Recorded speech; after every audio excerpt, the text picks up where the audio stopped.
Okay, all right. Shabbat shalom. Shabbat shalom. We are back. Getting ready to get into our midrash for the week. We are, let's see here. Go ahead and set this up.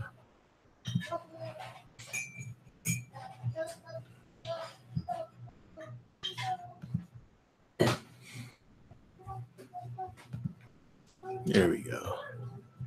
You have to press it like some, please. All right. We are this week going to be looking at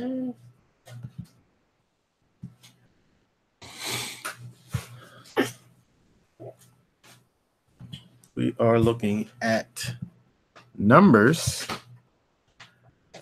28 and 29. Numbers 28 and 29. Dealing with the offerings and the appointments. The offerings and Yahweh's set apart times. Okay.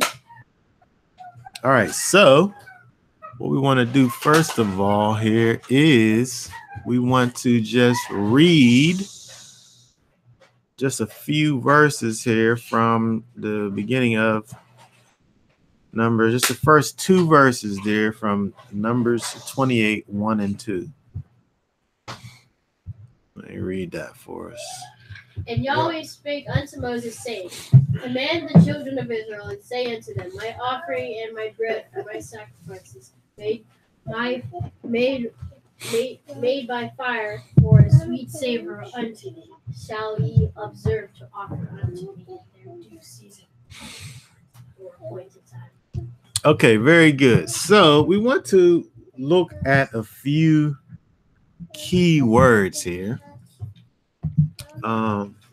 Looking at these verses here, we see that first of all, in terms of this Torah portion, is dealing with first off this here, my offering.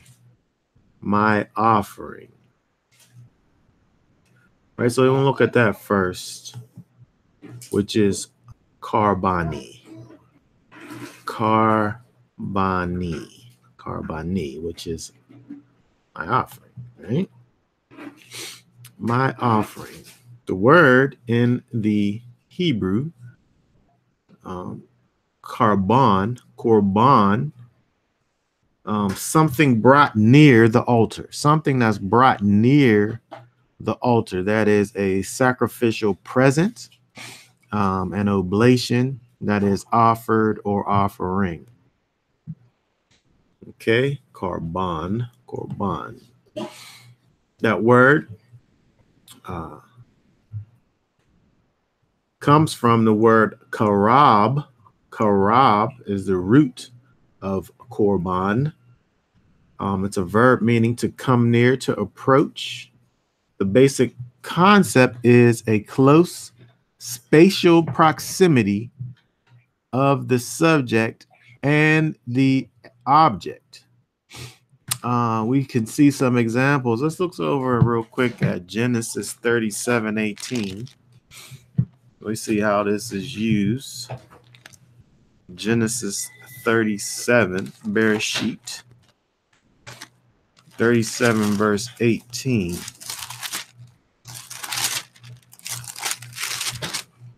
Verse 18.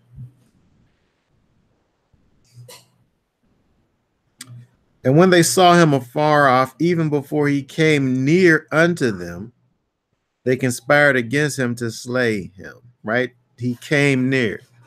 That coming near, right? Karab.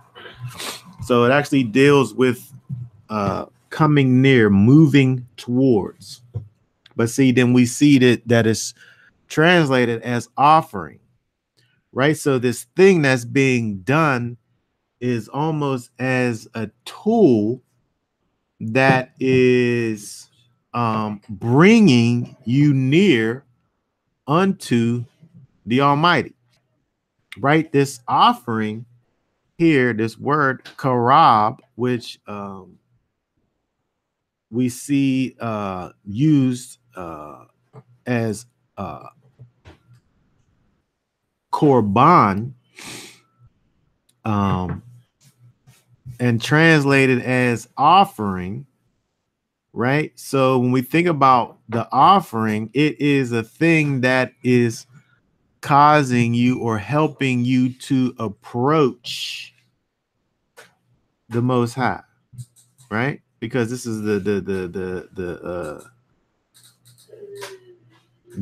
you know what we see in the root of this word, this idea of coming near or approaching, right? Although it is also possible for the word to introduce actual contact, so it's not just dealing with the idea of coming close to. It's not just dealing with the idea of coming close to, but also the idea of, you know, once you've come close to, then finishing off the act of coming close and then actually touching, right? Actual contact. Let's look at Ezekiel 37. What's that? That's talking about the dry bones, isn't it? Ezekiel 37. 37 verse 7 says what? So I prophesied as I was commanded, and as I prophesied, there was a noise, and behold, a shaking, and the bones came together, bone to his bone. Right? So that's actually dealing with the bones actually not just coming together and being close to each other, but this is a picture of the bones actually coming together and joining together, right? So this word also carries the idea of, you know, approaching, coming near, and touching and contact.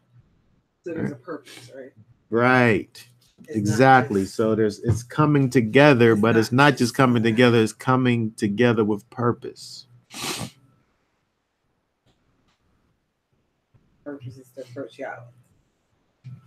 Right. Because what we're looking at here is this word being translated as offering, right? And another technical meaning refers to actual conjugal relations, right? So let's keep on going here. Let's keep on looking. So this is how you approach him. You'll just come up to Yahweh like. Right, it's dealing with the offering, right? So when we look at this word karab, right? We look at karab. We see a kaf, right? Which is the sun at the horizon, right? What deals with the gathering in, the condensing of the light, you know, at the horizon where it comes together there. And we also have the man's head, right? The man's head and the tent plan, the tent plan, right? So you have the coming together. You have the coming together exemplified here with the kaf. You have the coming together of men or minds with the plan to build the house, right? You have the coming together of the men with the plan to build the house, right? You see that? Karab. So we see all of that in this word that's translated as offering, right? So this is one of the ideas. This is what we see going on when we bring offerings unto the Almighty, right? So if we go back to that first and second verse there, if we go back to that first and second verse there, in the scriptures version, it says, take heed. Okay, let me just go back to it real quick.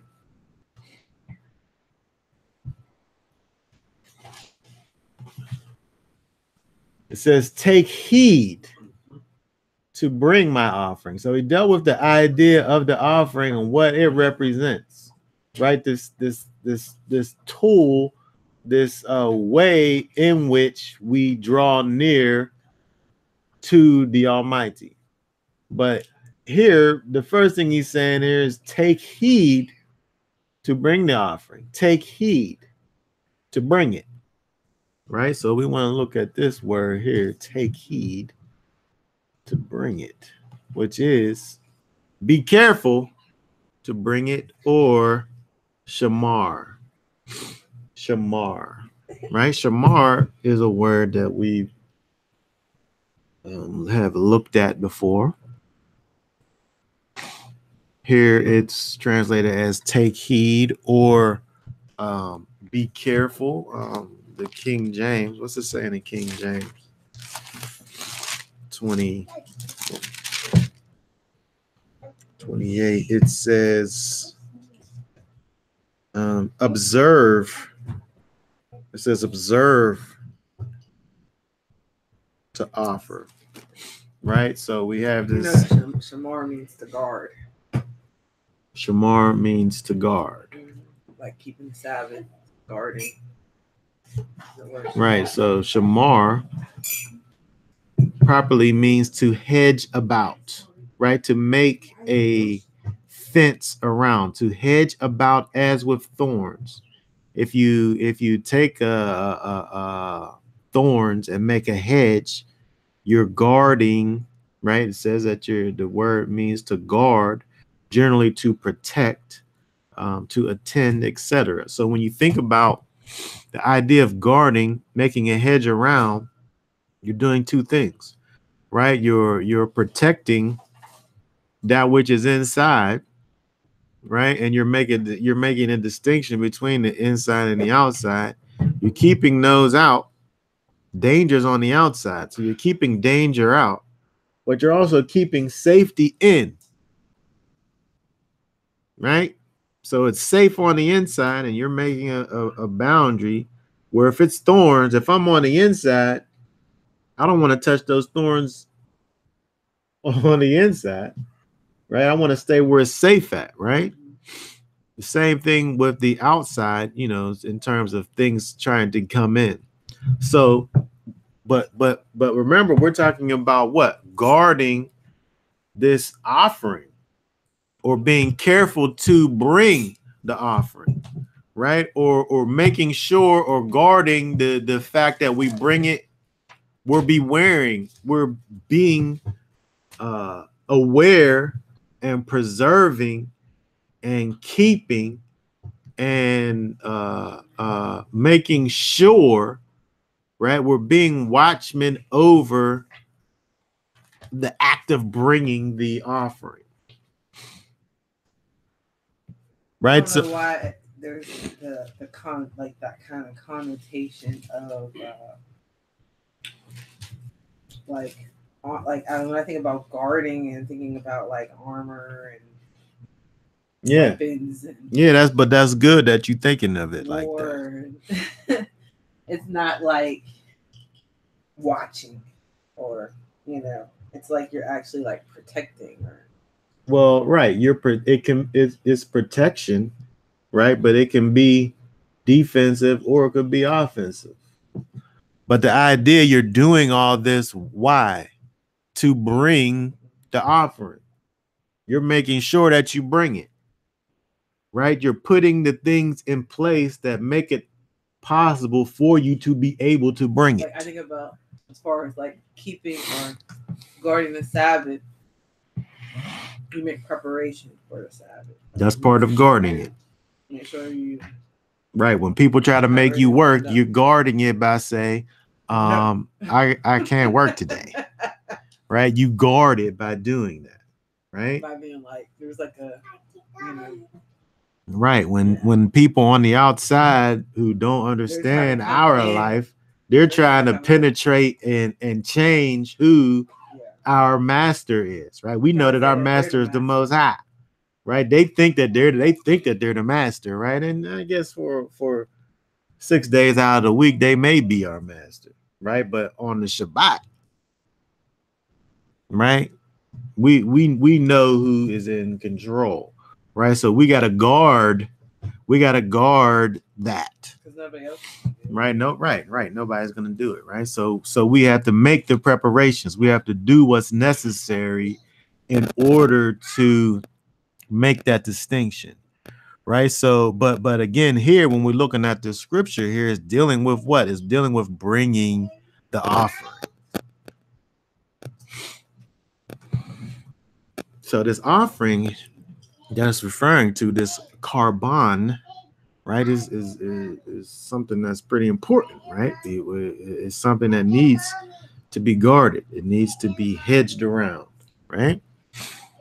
Okay, so again, if we look back at the verse, right, take heed, bring my offering, make sure you guard, make sure that you bring this thing, that you do all the things necessary in order to bring the offering that he's talking about, right? He even is defining the offering a little bit here. My food for my offerings made by fire as a sweet fragrance to me, right? This offering that you're bringing is food for the Almighty, and it smells good to him, right? At their appointed times. At their appointed times. Right? So we want to deal with that some here. So if we look, we go back over here to down here. Careful.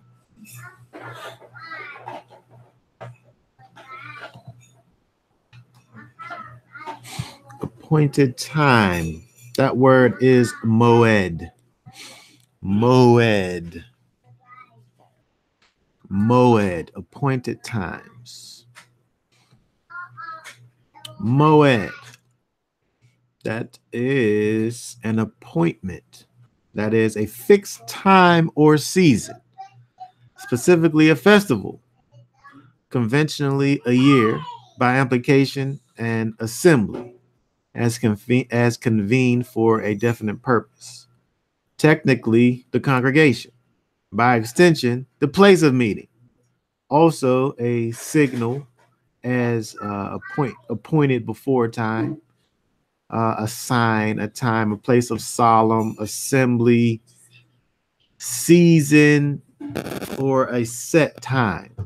Right? So if we look at this word moed, right, is dealing with an appointment, a time, a season, a space of time and appointment, right?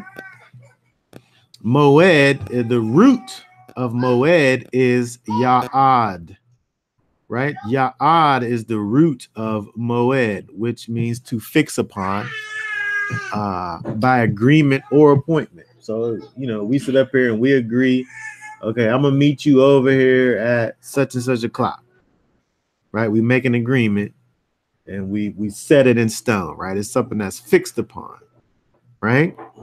It's a position, right? There's an agreement involved.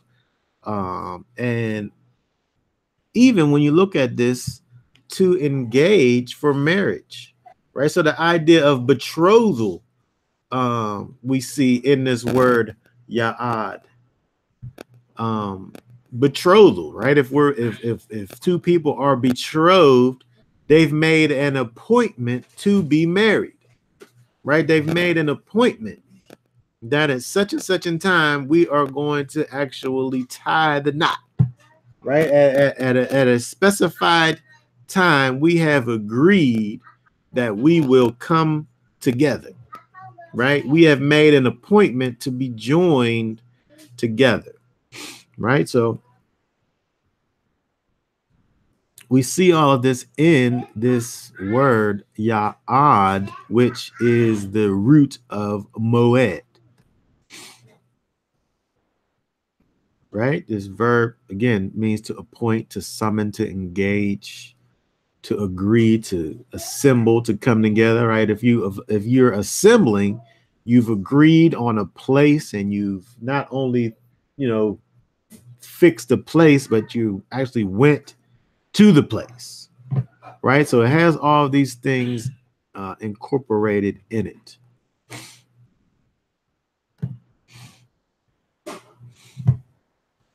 This is an interesting verse, right? Amos 3:3. People always talk about this verse, right? We're talking about, can two walk together except they be agreed? I can't deal with you. We can't even see eye to eye. Can two walk together except they agree? Right? People are always bringing that verse up, right? Well, guess what? I don't think people be bringing that verse up in the right context. I don't think. Because when you look at this word, agreed, that word is moed, right? It's an appointed time. So, literally, can two walk together except they decided that they was going to walk together? Like, we literally can't walk together unless we said, all right, let's go over here to the park. Right? It don't have nothing to do with like mind frame or nothing like that. It got to do with an appointment and a time in space. Right? It don't have nothing to do with doctrine or thought processes or so on and so forth. I literally cannot walk with you if I'm not walking with you. Mm-hmm. Right? If we're not in the same area, right? I think about even if one person is going on one trajectory and someone else is going on another trajectory, eventually they're going to end up in two different places. Right. Yeah, two of those. Right. So it's not necessarily the agreeing has to do with where you're going in the place, right? But again, that word is moed, the appointed time.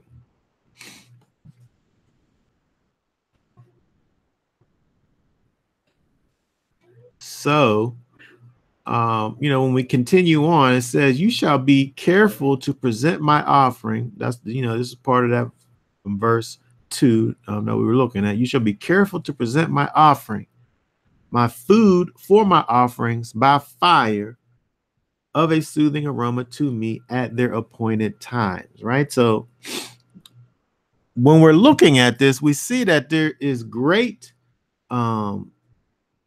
importance to these offerings, both the offerings and the time of the offerings. There's great importance to both the offerings and the timing of the offerings, when they actually are.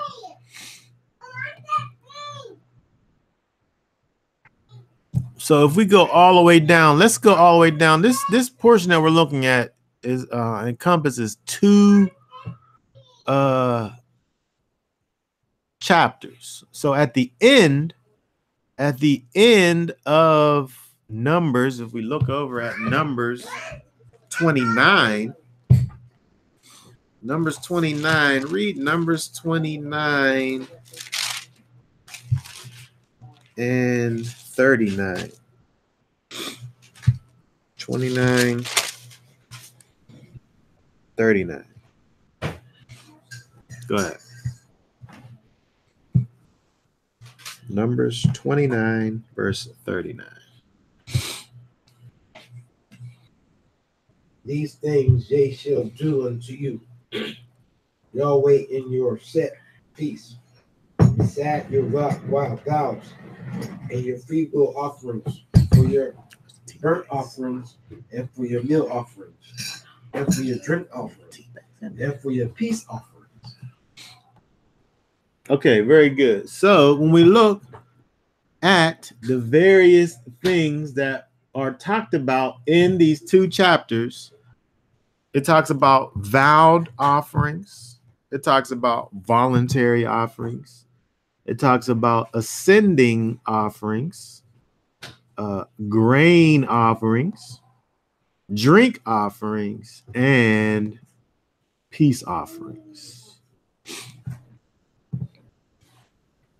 So let's go through these, because once we get an understanding as to what these things represent, right, we can bring it back to some type of practical application in the end, right? So let's go back and look at the vowed offering, right? When we see that in the, did you put it in? Okay, when we look at this here, it's translated as oh,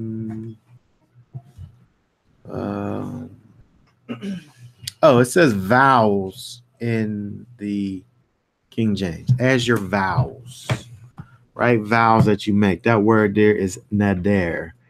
Nader, a promise. A promise to Elohim, also a thing promised. Right? So when we look at these offerings here, we see the vow is involved, the thing that you make a promise, a commitment that you've made to the Almighty, right? That is the vow. Properly, spontaneity or spontaneous. Oh wait, that's the next one. That is the free will. The nedaba. The nedaba. That is the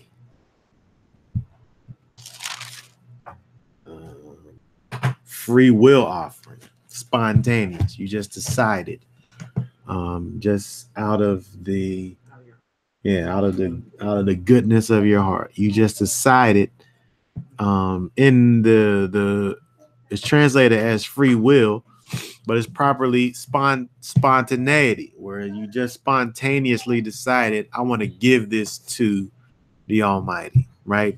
The only obligation that's connected to it is your love and devotion towards the Almighty, right? We have the Olah, which was the burnt offering. And we see it here.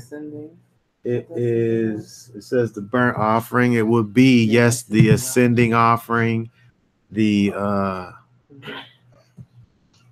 the word.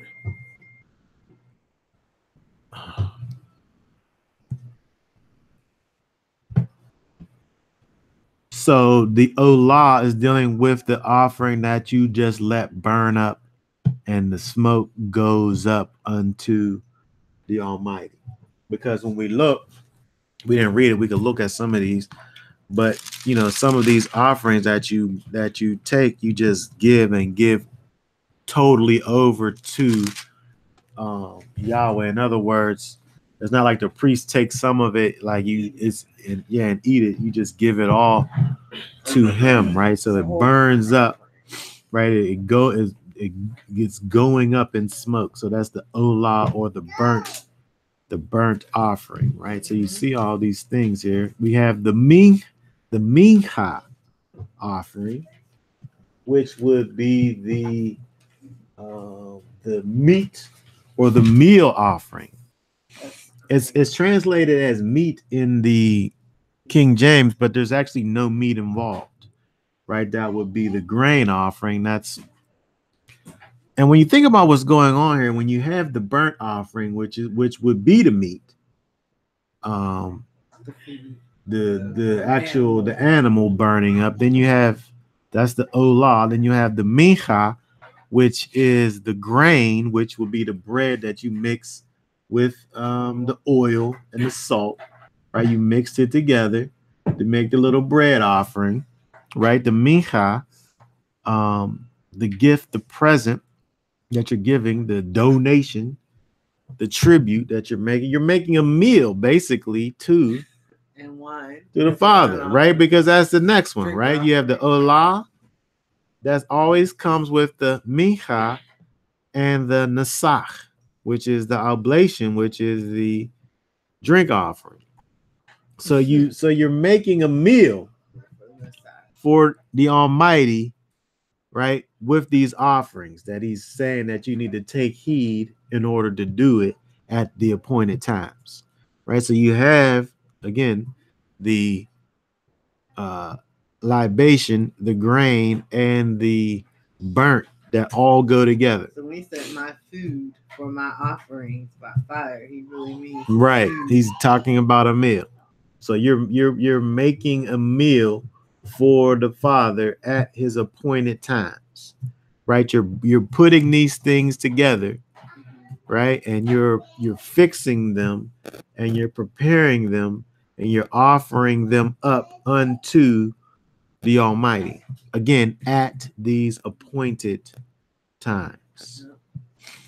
It's just interesting that we're dealing with this actual meal, right? That's going forth, the bread and the meat and the It's drink. like he literally has a table and people are bringing food to the table.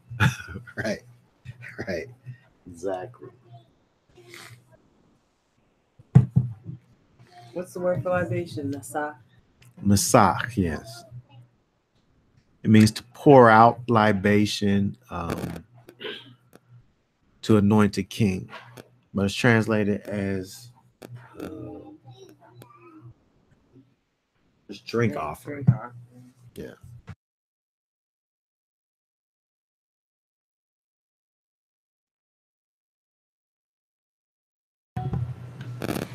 Okay, so next we have the peace offering. Oh yeah, what verse? We went all the way down to the next chapter, 29 verse 39, because it kind of summarizes the different offerings that are mentioned between 29 and 28 and 29.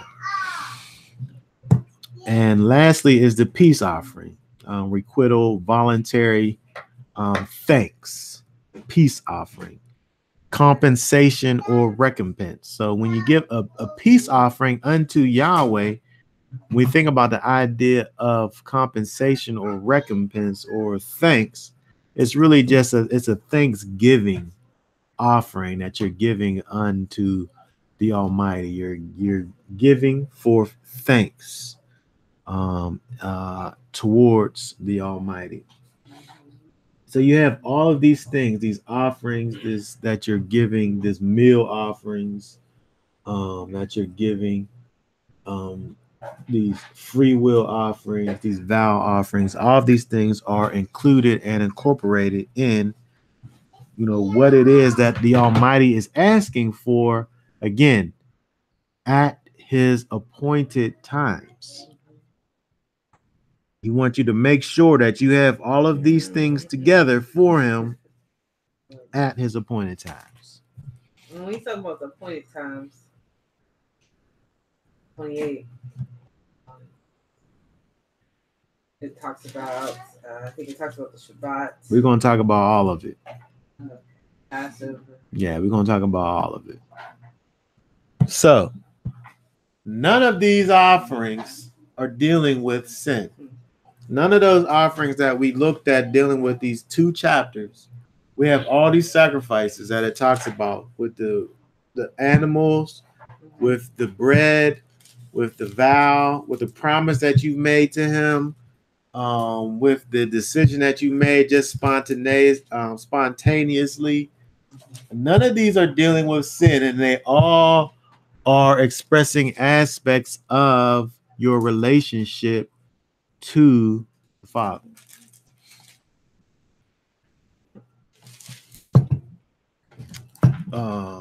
adoration, devotion,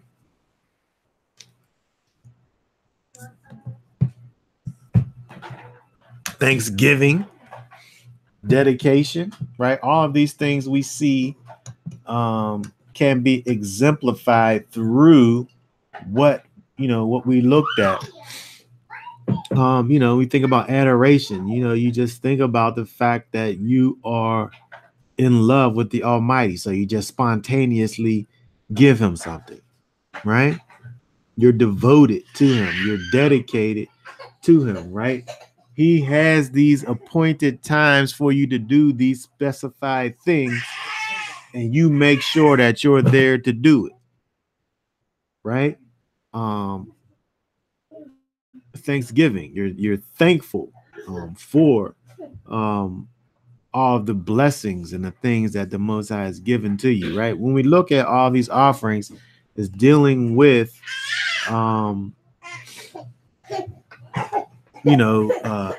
it's expressing again aspects of your relationship. And lastly, sacrifice, right? Sacrifice, right? It costs something. It costs something for you to express your commitment, right? It's not just about saying, oh yeah, I'm committed.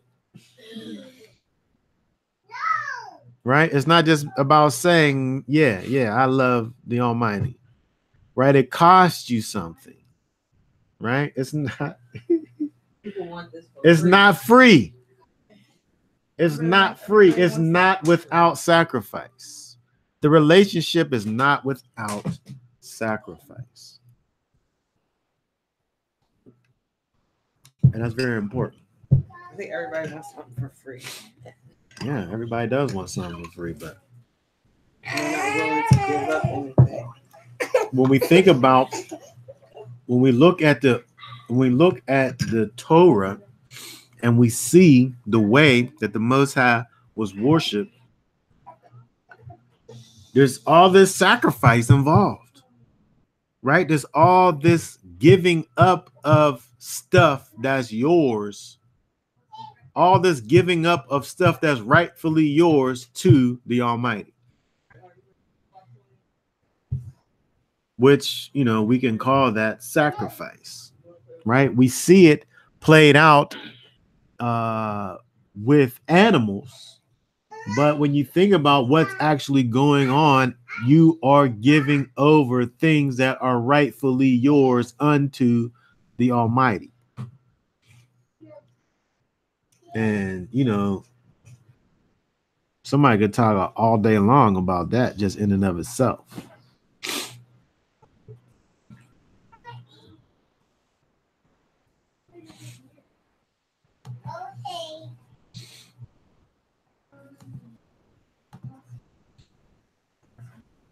Okay, so we don't have physical offerings to bring or a place to bring it to, right? The system of sacrifices is not applicable for us here in exile. There's nothing that we are able to do in terms of, these sacrifices. We can't bring these sacrifices that is talking about bringing, right? But we can do and see and understand that this is something that was very important.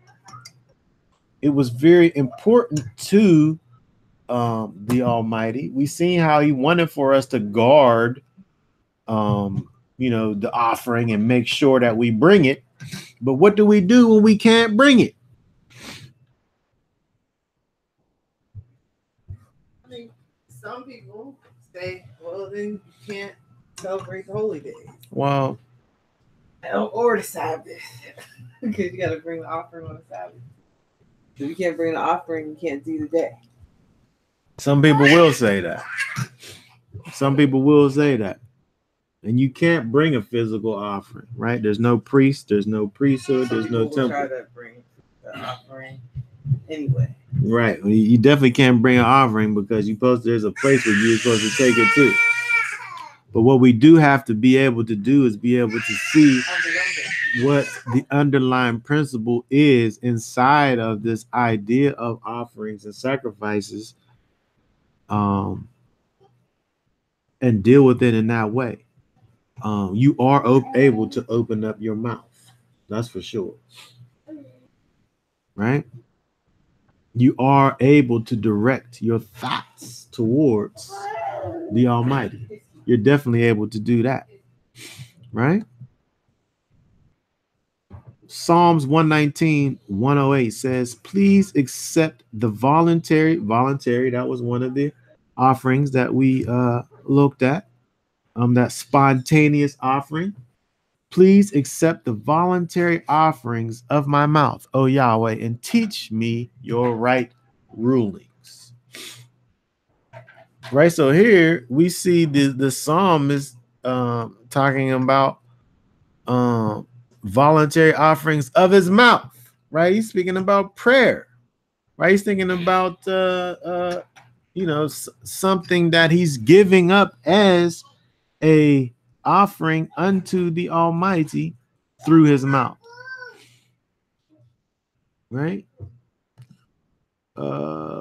Hebrews 13:15 says, through him, then, let us continually offer up a slaughter offering of praise to Elohim, that is the fruit of our lips, giving thanks to his name. Right? So here we see that we see thanksgiving, right? We see this slaughter offering of praise, burnt offering, right? Which a burnt offering, again, was always going to include what? The meal, which was the grain and the oblation, right? Which, again, there is an appointed time when these things were to be offered, right? So we have the time which is unchanging. The time is unchanging. We can't take away from the fact that he wants something at a specific time. There's nothing that could be done about the fact that we can't give him the physical things that he was asking for. But it doesn't change the fact that that time still exists.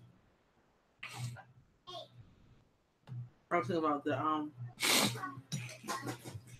song. What's that? Burnt offerings you did not require, the contract heart.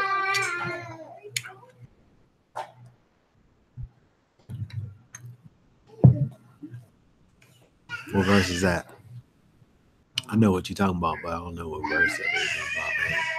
While you looking for it, we have Hosea 14:2, which says, take words with you and return to Yahweh. Say to him, take away all crookedness and accept what is good, and we render the bulls of our lips, the bulls being the sacrifice of our lips.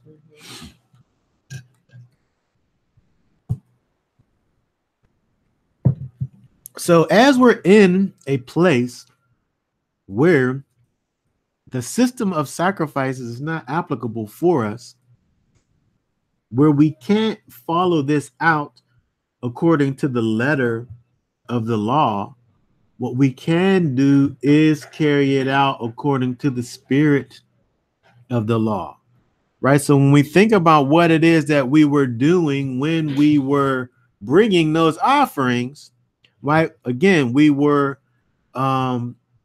showing our adoration. We were giving forth thanksgiving, right? We were showing our dedication and devotion unto the Almighty. At that time, we were doing it through animals. But we're perfectly able to do it through our mind and our lips. Right? You said what? Psalms 51:16. Let me pull that up here.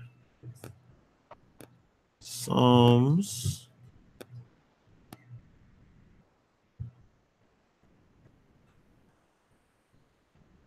51:16 says, "For you do not desire slaughtering, or I would give it. You do not delight in ascending offerings." Oh, verse 15. "Oh Yahweh, open my lips, and that my mouth declare your praise. For you do not desire slaughtering, or I would give it. You do not delight in ascending offerings." The slaughterings of Elohim are a broken spirit, a heart broken and crushed. O Elohim, those you do not despise. Right? So when you thinking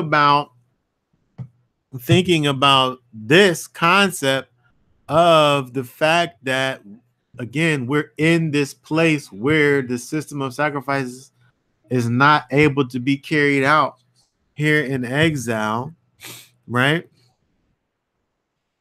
Yahweh, the Most High, still wants for us to open our mouths and declare his praises unto him, right? Because that's all you were doing anyway when you was bringing forth those animals, was declaring your praise towards him. But now when you're in a place when you can't do it in that way, you're still able to do it with your lips. But not only that, but what we're saying here is that there is a time or times that the Most High wants for that to be done.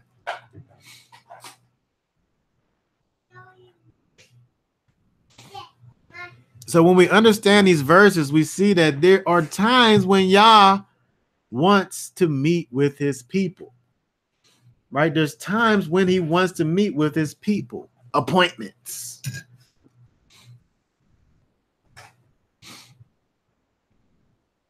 So let's look at some of these times, right, that he put for. He put it in there for us, right? Verse 3 and 4. Somebody read that.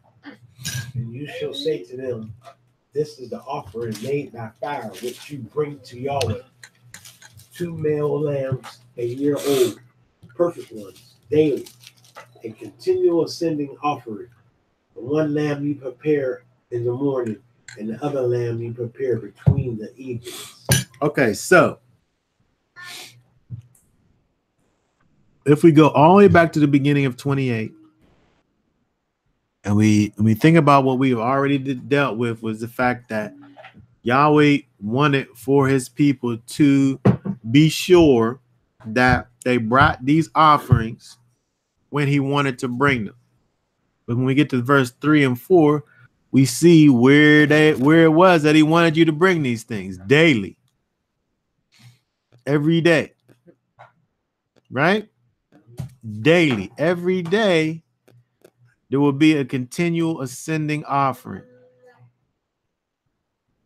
In the morning and in the evening. You took 2 lambs, right? You dealt with one in the morning, you dealt with one in the evening.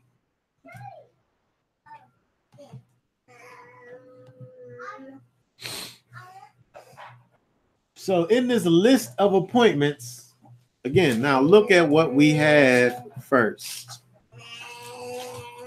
Morning and evening.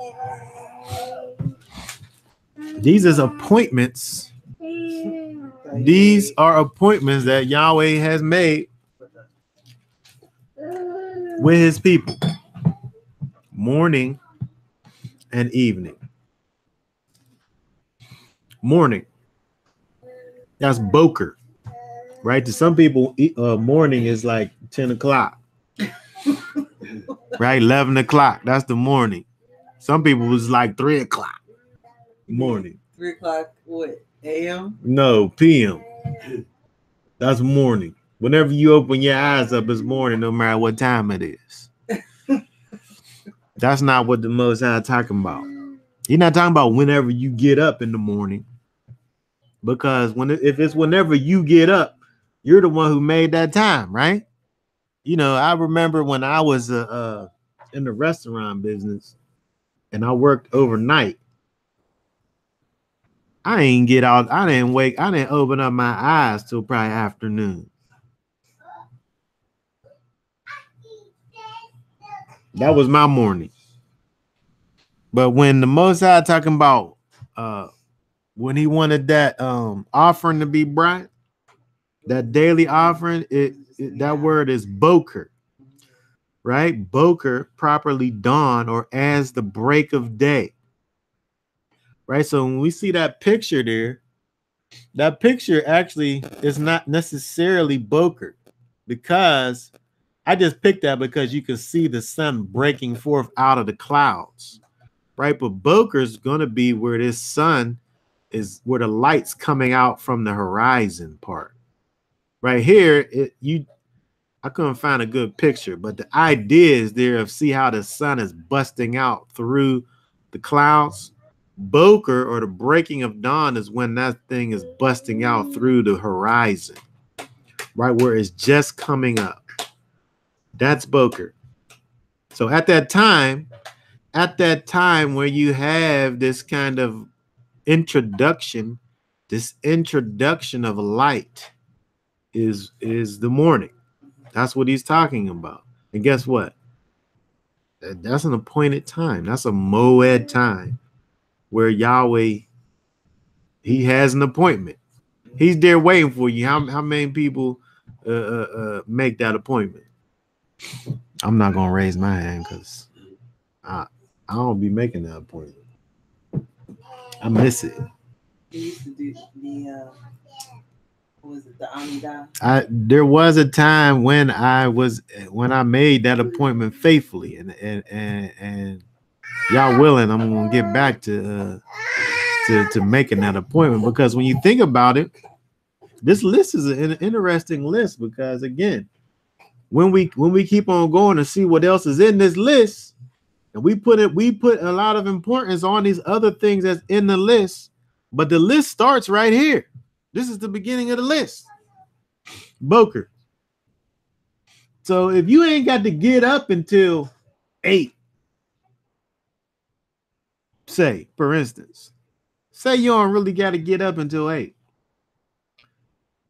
and then you really don't get up until 8, right? You missed the appointment. I think we should get to the place that we we make these appointments, because we think about the other appointments that the Most High has that we'll deal with later. Well, we think about those all the time, but do we think about this one right here, Boker? I think about remember that when we celebrated Tabernacles with the one group, and they was like, when or they wanted to pray. I can't remember what time it was, but it was a very early time in the morning. And give him your best. Give him your due. Give him his due. His due. Give him his due. Yeah. Give him his due. That's what they. Who was that? Georgia in them? Yeah. And there really wasn't anything anyone could say about that. No. Because if we're especially if you're at the Feast of Tabernacles. Yeah. You should be able to get up and give him his due. Right. But, I don't think that sometimes we don't really have that in our minds and our thought process of giving the Most High his due. Right. Which is terminology that they had used. Yeah. Which, when you think about it, is a good terminology based on the fact that when we look at what we're looking at here, again, we're dealing with these moed times. We dealing with these appointments that I didn't make, but that the Most High made, right? And he's the one who's setting it up, saying every day you supposed to be meeting me. Every day you supposed to be meeting me continually. So when you think about, I was thinking about this. When you think about when Paul talks about, I think it's in Thessalonians. I think it's in Thessalonians 4. 1 Thessalonians chapter 4. Chapter 5. 5 and 17, where it says pray without ceasing. I could have quoted it, but I wanted to see where it was. Pray without ceasing. And we always think about the idea, well, yeah, you think about the Most High all the time. But when you think about what we're dealing with here with these Moed times, daily, and this continual offering that starts at Boker, that starts at morning, right? When you set that day off this way, right, it helps you to be in that frame of mind to have a mind for the Almighty all day, right? If you started off that way, right? Because that's what it's talking about here anyway, as far as you bringing that offering at Boker, right? That's supposed to last all day until the evening, and then you know that point, then you bring that evening offering, right? But again, we have to think about this time, this Boker, right? Here's a better picture here. Although I think it actually is the same. I think this is probably from an airplane or something. But the idea is breaking forth. Boker. Right. So Boker is dealing with that time when light is busting out of the horizon. Right. Sometimes you can't even see this part here. Right. When it's Boker. Right. Where it's still down here. Like the hump is still down here. Right. And you're just seeing like the kind of changing of the light coming out. Right. Making its way out. Right. That word that literally means to break forth, as the light is breaking forth through the darkness. Right. That's Boker. Right. When you think about the time, like the sunrise time, when you look at the sunrise time, you know, you don't always see this, you don't see the orb, right? But you see light. And that's what you're doing with this time, is that time when light is kind of breaking forth. And what we see in here is that there is an appointment that the Most High has made with his people, where he wants to meet you there daily.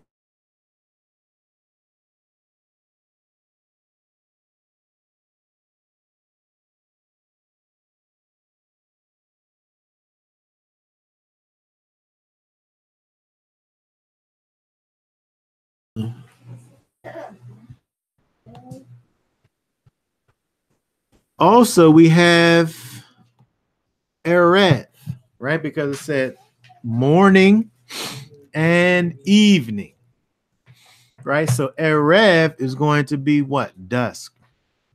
It's going to be even, what we would call evening time, right? Going in. It's translated some places as evening. The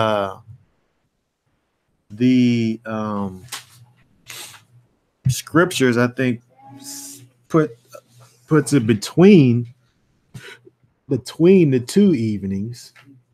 I think what the scripture says.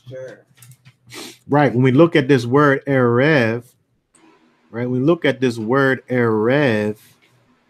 Wait, I'm clicking on the wrong spot here.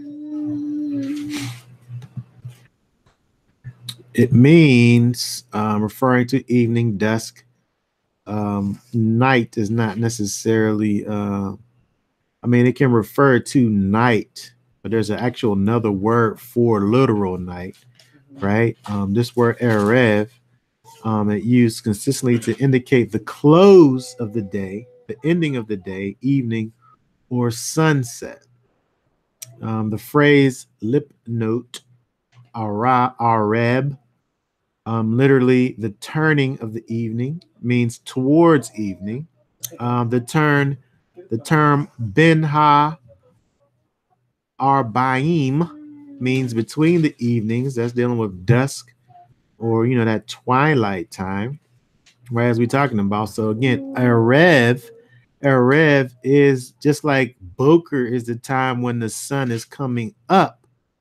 Erev is that time when the sun is going down. So really, it kind of looks almost it kind of look the same way, really, when you deal with those words, Boker and Erev. So the root of Arab here is Arab, which means through the idea of covering with a texture, to grow dusky at sundown, to be darkened toward evening, right? So when you think about Arab, it's when darkness begins to take over the light. So Boker is the time when light begins to take over the darkness, and then Erev is a time when darkness begins to take over the light, right? The covering is the darkness, right? So that word is identical, it says, to 6148, which is to braid, that is to intermix, right? Or the idea of meddling with or mingling with, or a mixture. When we think about Erev, when you think about the time when the sun is going down, it is a mixture. It's a mixture of lightness and darkness, right? So again, thinking about the Most High and his appointments, right? We see now he has an appointment with us at sunrise and at sunset, at Boker and at Erev. So that's kind of like the corners of the day. You know how like you put the tassels on the legs of the garments? Right. It's like the tassels on the day, because you got that reminder at the beginning of the day and at the end of the day. Yeah. And then that covers all the in-betweens. Right. So it's interesting, again, when we think about the Most High and his appointments, again, you think about the Most High and his appointments, again, the first ones being the morning and evening. And we don't really think about the weightiness of this appointment until we go and see the rest of the list. Because the next thing that's on the list is what? The Shabbat. Which is So he starts off the list in terms of what you would do every day. How you would meet him every day. Guarding it. Right. All of these things are to be guarded. Right? The offerings that you're bringing is all you're guarding and making sure that you're bringing forth these things, first of all, every day. But then next, now he's dealing with every week. Right? He's dealing with the days first, and he's dealing with the weeks. With Shabbat. Verse 9 here, read 9 and 10, what that say right there. Then on the Sabbath day, 2 male lambs 1 year old without defect, and 2/10 of an ephah of fine flour mixed with oil as a grain offering. And this libation, this is the elevation offering of every Sabbath, in addition to the continual elevation offering and its libation. Okay, so we're not going to forget about what's going on every day. You got your continual thing that's going on. You always going to have your Boker and your Erev. That's you continually going on. But apart from that,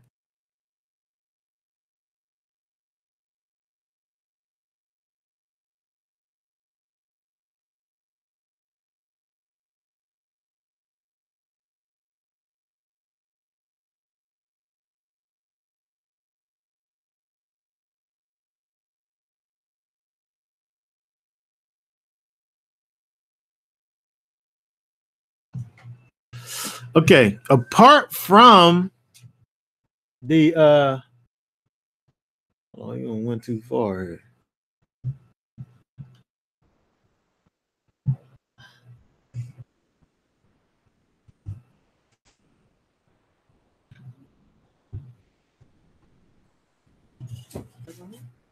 I'm not trying to click on it. I'm trying to get my drop down thing to come.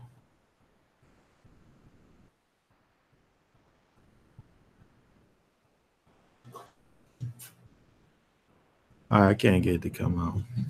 Okay, so again, apart from the nah. Apart from the daily offering that's brought, the Boker and the Erev, on the Shabbat, you bring a special offering for Shabbat. So over and above what you would be doing every day, in morning and in evening, over and above that, you're going to do on Shabbat. You add to it. Right. It's not a supplement, so it's not like you would just Oh, well, since it's a Shabbat, I'm not bringing the morning and the evening. Yeah, I'll just bring my Shabbat one. It's going to be over and above that on Shabbat. So again, so then we got the daily, and then we got the weekly, and then we got the monthly, right? The new moon. Verse 11, then at the beginning of each month of your months shall you present an elevation offering unto Yahweh. Right? So again, we don't necessarily always think about two things. I guess it's the three things that we don't always, everyone doesn't always think about is the appointed time of the new moon. Yeah. The new moon. As a weird, the Almighty has made an appointment, right? On his new moon. He has made an appointment with you, and he is expecting to meet you there, you know, at that appointment. When I think about the new moon, I think about how we should each month, you know, each week really, and each day we should be developing and growing and changing. And the trajectory is moving forward in that, you know, growth that we have. But, you know, of course we do introspections every, like during the holy days, we do introspections in the spring for Passover and the fall for the Day of Atonement.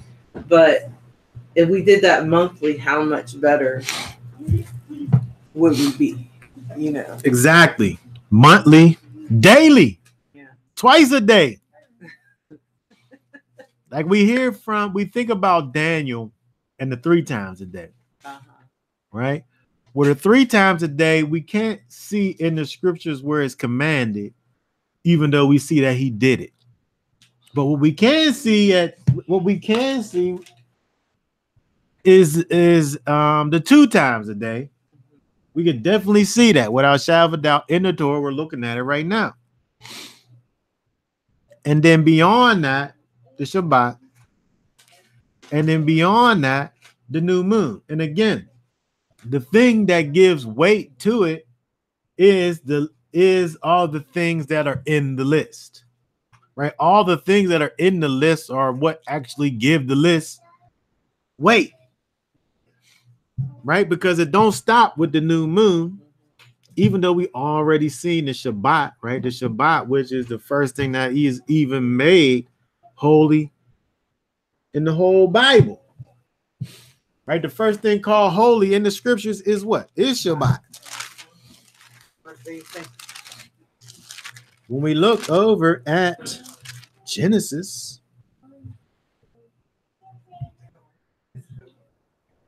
2, verse 1, thus the heavens and the earth were finished, and all their hosts of them. And on the 7th day, Elohim ended his work which he had made, and he rested on the seventh day from all his work which he had made. Verse 3, and Elohim blessed the seventh day and sanctified it, because that in it he rested from all his work which Elohim created and made.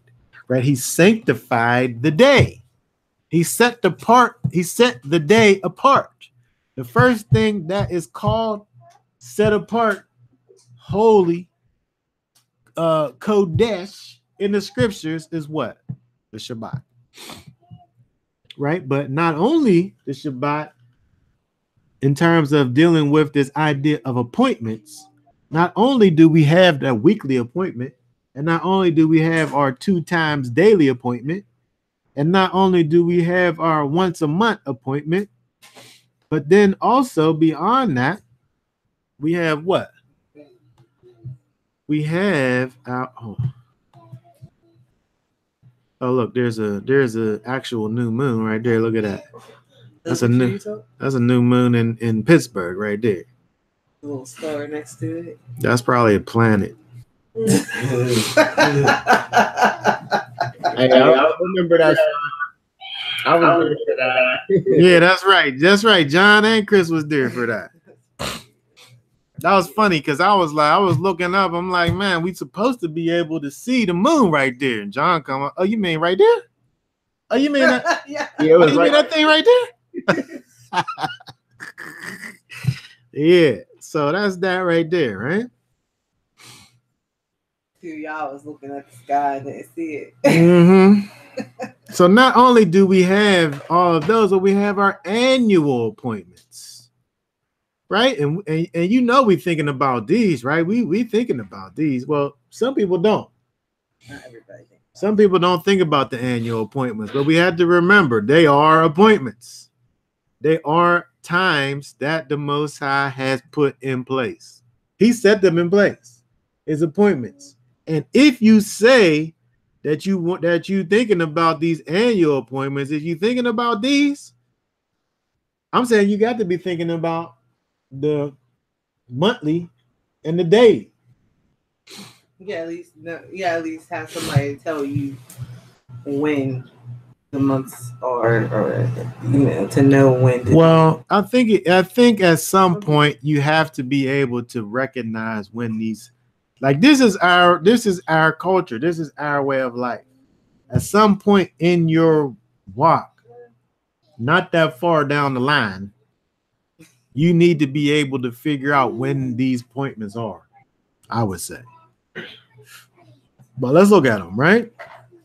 So in Numbers, what we're looking at, 28, it brings up verse 16. 28, 16, 28, 16, it brings up what? 28, 16, here, read 28, 16, what does that say?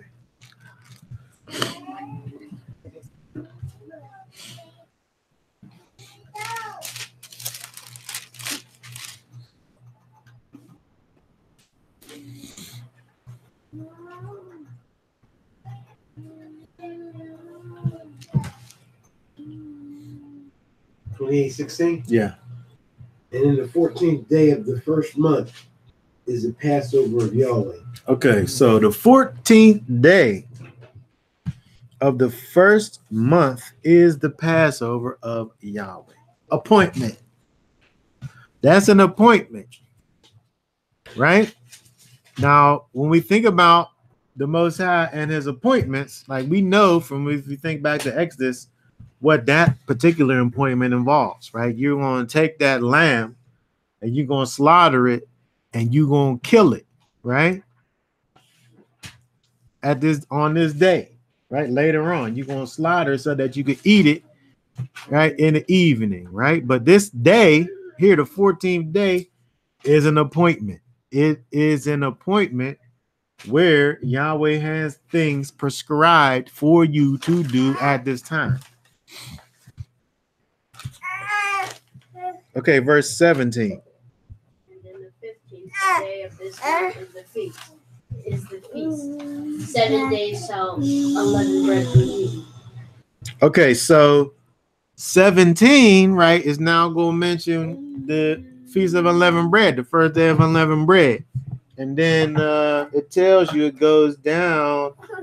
Now you're going to get more instructions on these holy days, where it's saying that you need to do these convocations. No servile work is done therein, right? It gives you the different criteria for what you will be doing in these days. And then it talks about the offerings that you're going to bring all the way down to verse 25, where it says that on the seventh day of those 7 days, you'll have another holy convocation and do no holy work therein, right? So we have these high days that are given, again, as these appointments towards Yahweh, right? These Moed times, right? These times when Yahweh is calling for you to give your sacrifice, your offering unto the Almighty. Again, we look at Passover and Feast of Unleavened Bread, right? With these annual feasts, we're dealing with these days that are like Sabbath, these days that are treated as high days. But again, it doesn't have to be a high day in order to be a Moed time, an appointment, right? And that's the distinction that we're making here. These Moed times, just because they're appointments doesn't necessarily make them Moed times, holy times. I'm saying I shouldn't say holy, but like treating them like Shabbats. Like the new moon is not a Sabbath, it's not a high day, but it is an appointment. It's a time that you was to bring your offering. It's a time that you recognize the time, but it wasn't a Shabbat. You wasn't even commanded to even come together necessarily. You just was to bring your offering. Just the same thing as to say the daily offerings, the daily sacrifice that you made in the Boker and in the Erev. It's not as if you have these, the regular days, of course, right? You work 6 days, you'll do all your labor. But all the Most High is saying is that at these appointed times, he still wants to meet with you. Right? So again, so through the annuals, we also have what? The Feast of Weeks, which is Shavuot.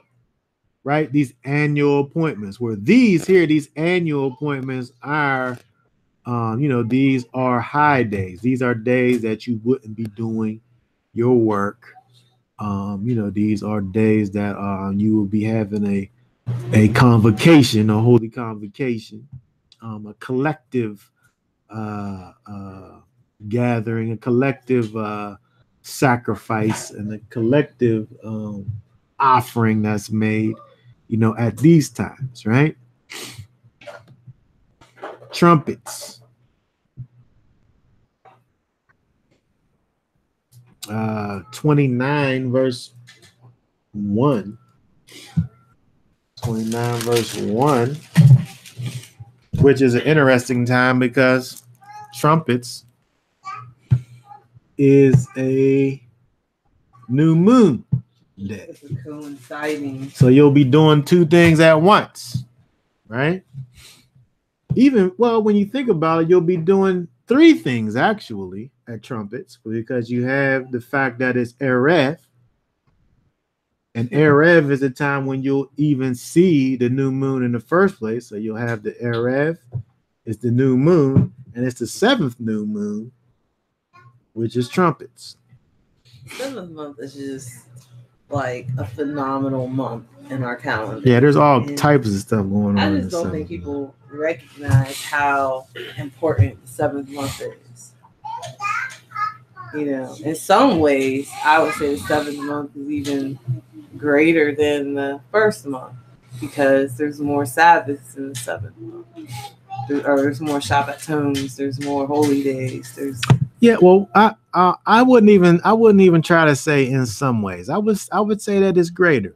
I would just go ahead and say that it's greater because when you think about the 7th month in the context of salvation, in the way that the feast days show a picture of our complete the complete process of salvation. If you look at unleavened bread, Feast of Unleavened Bread, you look at that feast that exemplifies our redemption, the time when the Most High brought us back from death, right? It's the beginning of our relationship, right? It's the beginning of our relationship. But when we look at what is exemplified in the 7th month, it's really the culmination and the conclusion of our relationship is what's pictured, right? When we get to this time of this 7th month, we think about the fact that Yeshua is coming back at the sound of the trumpet blast, right? When Yeshua returns, however he is, will be how he is, right? So when we think about trumpets in terms of its fulfillment, when trumpets is performed, we're going to be glorified.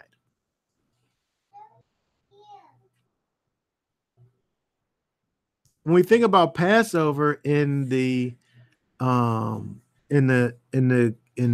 scope of salvation, you can be at Passover and don't make it to the trumpets. You know what I mean? In fact, we know some people that was at Passover and didn't make it to trumpets. I'm saying in the in literal terms, in the eternal scope of things, yep. You could have made it through Passover and Feast of Unleavened Bread and didn't never even see trumpets. Yeah, the people in the wilderness, they didn't make it to that promise. Right, they never made it to. When we think about people that got saved by the Lamb, didn't make it in. Right. So when you think about, for instance, Nadab and Abihu, right? Nadab and Abihu, they was at Passover. Why you talking about them people? They didn't make it to. Why you talking about them like they didn't never make it to atonement, right? Because when they went in there, it wasn't atonement. Matter of fact, the Most High had to tell the people, look, this is the time that you come before me, and this is how you do it. Yeah. Right? They made it. They were bought out of slavery, but they didn't never make it through. They actually went the process and ate with the Most High, with the elders. Right. They was there for a lot, and then they didn't make it into Yom Kippur. Right. I think about people jumping in on on some of the holy days and kind of skipping out on the other ones. Yeah. It's kind of like if we are doing this as in that offering and guarding mindset, we would try to do all of them. Yeah, that's exactly right. I'm not talking negative about people because I don't do the morning and the evening, and I don't do the evening. Right. Well, I'm not talking about others. You haven't been doing it. Yeah. Okay. But I think the key, what you saying is correct. We can only really deal with the best case scenario. In other words, the thing that the Most High wants for us to be doing. Right? A lot of times, especially in people who observe these annual appointed times, when we get down to tabernacles, right? This is what people look forward to all year round. as far as people that keep these days, right? They may not necessarily be as involved in some of these other things, but when it comes to this, especially, you know, when you retreat and you go away, and it's almost turns into like a vacation thing, right? But when we think about this in the whole scope of things, right? When we deal with not only the annual, but the monthly and the weekly and the daily, understanding the idea that these are his appointments, I think that all of these times really should have equal attention paid to them, recognizing that at the end of the day, they are the Most High's appointments. These are the times that he has allotted on his calendar that he wants to meet and hear from you. Right? All of these times, right? Annually,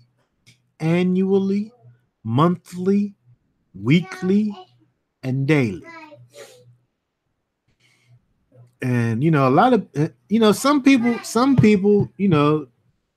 keep the Shabbat and don't think that much about the annuals, right? They don't think about that much about these high days, but they keep the Shabbat.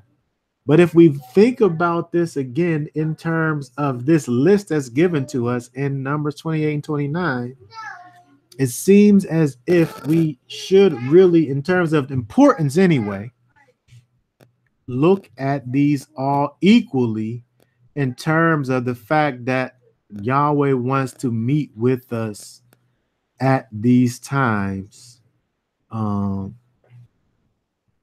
throughout the year, through,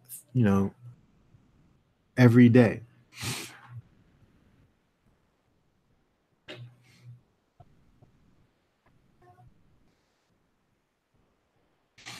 Okay, so that being the case,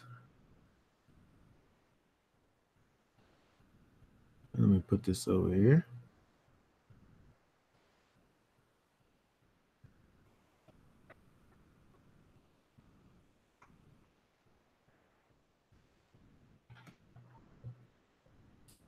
All right. So, dealing with all of that, we want to be able to, think about the fact that Yahweh is, he has these times, he has these set apart times that he wants to deal with us. And we should be able to, put equal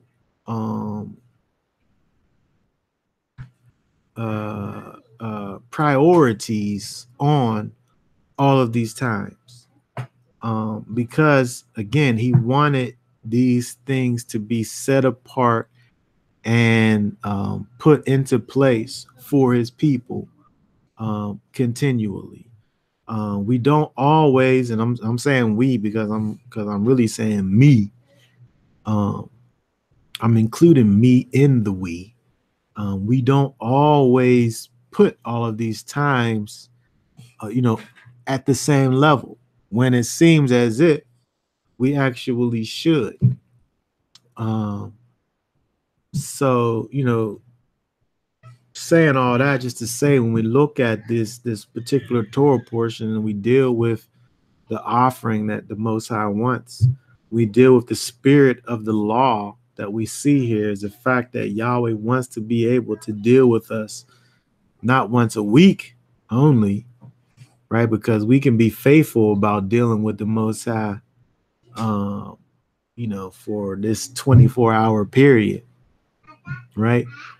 But what about every day? 2 times a day, dedicated times, right? Not just, just a passing thought like, oh, just thank you, Father, going with your situation, right? I mean, I guess I don't know. I don't. When we look at the list, it seems as if you have a dedicated, set apart time that is allotted for the Almighty. You know, at that Boker, at that Erev, right? Then the new moon. The new moon actually should be seen tonight, right? We should be actually able to see the moon tonight, right? The new moon day. We already thinking about the Shabbat. It's Shabbat right now. We keeping that, right? We up on the feast, but I think that it's necessary for us, especially in these days and times, to be able to, you know, in our walk that should be continually growing and progressing, that we do these things that which we can see in the scripture, and you know, and they're not hidden, right? It's not a hidden thing; it's right there, waiting for us. So I just wanted to deal with that and put that out there, and you know, just call for us all to be able to move closer and closer to the Almighty. Okay, so that being said, is there any thoughts or questions or comments about any of those things before we shut it down?